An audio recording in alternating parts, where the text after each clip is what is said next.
So she gets picked up by the Indian agent. She gets taken into the prison camp. And one of the things they did in the prison camps is they separated siblings. You were not allowed to talk to your siblings at all, and if you were, you would be beaten.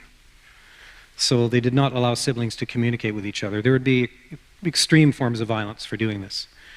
So Charlene now, who's trying to take care of her little sister, is separated from her sister.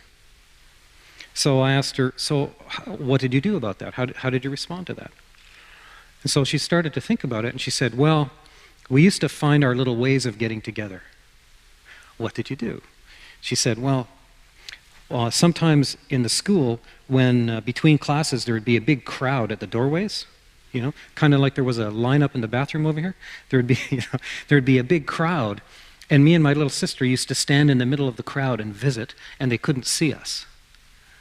And then when the crowd would go away, then we would go away.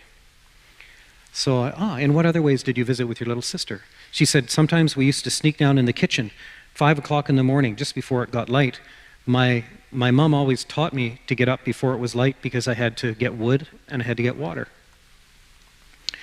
So they were up before light every day, and they would meet there for a little while sometimes.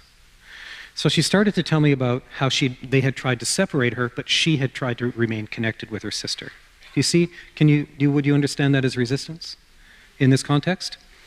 So then I just started asking her in what other ways she connected with her sister. She told me that she would lay awake at night pretending to be asleep on her bunk, and then she would hear the supervisor go by her bunk.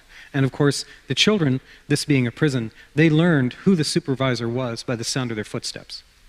And they knew which ones would come back every 10 minutes and which ones would go have a nap, you know. They learned this very quickly.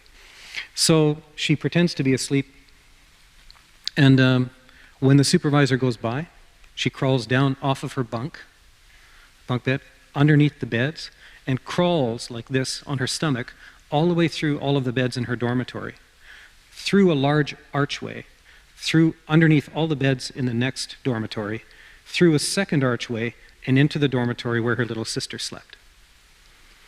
And then she would crawl underneath the bed. She would climb up on the bed, get underneath the covers with her little sister, put her arm under her head, stroke her hair, and talk to her in their language.